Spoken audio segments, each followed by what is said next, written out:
Assalamualaikum dan salam sejahtera. Saya Ani Yasmin binti Rozi, nombor metrik D 201620755895 daripada Kumpulan B. Kawasan kajian saya adalah di Pasir Mas, Kelantan. Ini merupakan peta daerah Pasir Mas, Kelantan.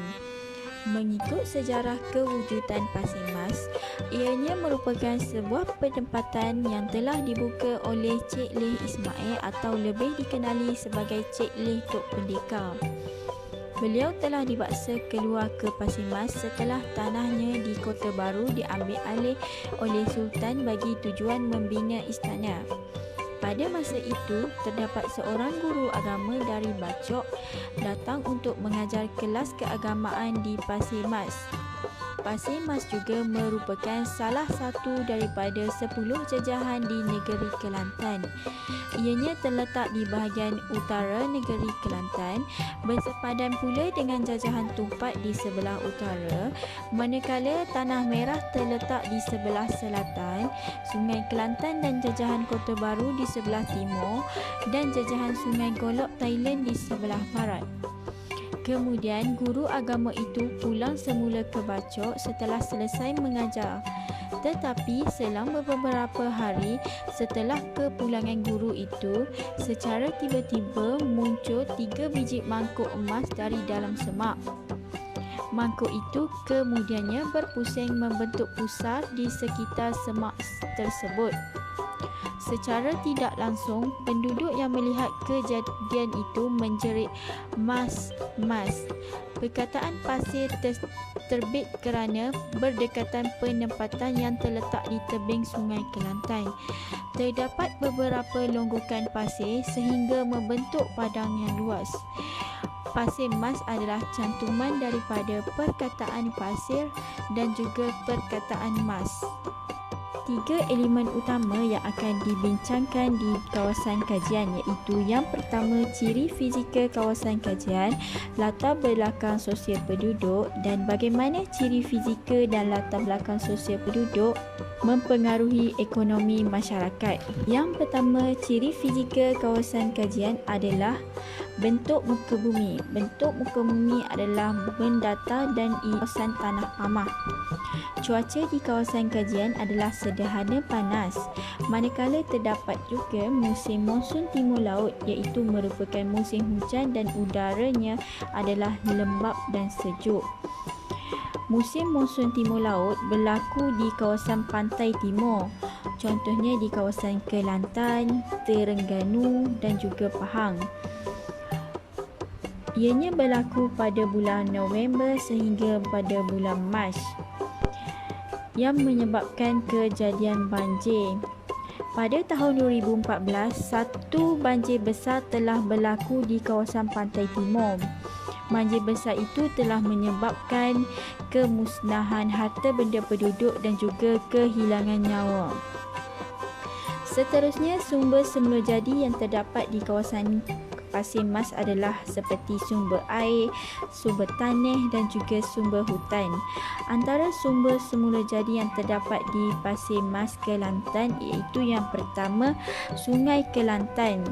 Sungai Kelantan merupakan sumber air utama di negeri Kelantan.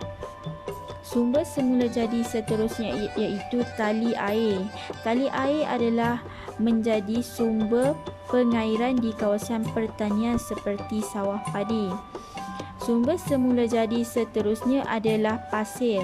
Pasir juga menjadi salah satu punca pendapatan masyarakat di kawasan tersebut kerana aktiviti pengorekan pasir dan juga aktiviti jual beli pasir. Seterusnya terdapat juga Bukit Bakau.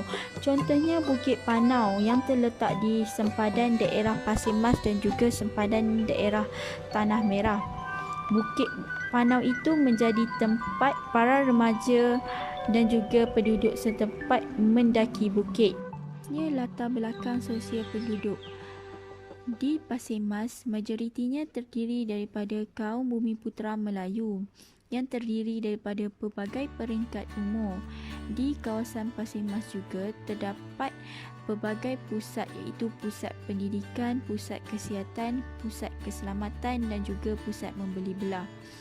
Pusat pendidikan yang berada di Pasir Mas iaitu sekolah rendah, sekolah menengah dan juga terdapat satu pusat pengajian tinggi iaitu Kolej Kemahiran Tinggi MARA yang terletak di Lubuk Chong. Manakala pusat kesihatan terdapat Klinik Kesihatan Pasir Mas dan Hospital Lati. Pusat keselamatan juga terdapat 2 balai polis dan juga terdapat balai bomba di dalam bandar Pasir Mas. Terdapat juga pusat membeli belah itu Pasaraya Pantai Timur dan juga Pasaraya Yumat. Terdapat juga pasar besar dikenali sebagai Pasar Tasik Raja. Sistem jaringan pengangkutan juga adalah baik. Terdapat juga kemudahan stesen bas, kemudahan kereta api dan jaringan jalan pengangkutan yang baik. Penduduk di Pasir Mas menjalankan aktiviti perniagaan seperti berniaga di pasar besar dan juga membuka kedai. Aktiviti pertanian seperti pertanian padi, getah, sayur-sayuran, tebu. Di peternakan ikan air tawar juga turut dijalankan di kawasan Pasir Mas. Yang ketiga adalah ciri fizikal dan latar belakang sosial penduduk setempat mempengaruhi kegiatan ekonomi masyarakat. Yang pertama dari segi ciri fizikal seperti tali air dan sungai. Sungai dan tali air ini membantu aktiviti pertanian terutamanya penanaman padi dan sayur-sayuran yang memerlukan sumber air yang banyak dan menyumbang kepada ekonomi penduduk setempat. Seterusnya adalah tanah pamah yang rata menyebabkan jaringan pengangkutan mudah dibina seperti jalan raya, landasan kereta api. Ianya akan meningkatkan darjah ketersampaian penduduk dan menggalakkan aktiviti jual beli kerana barangan mudah untuk dibawa ke sesuatu tempat.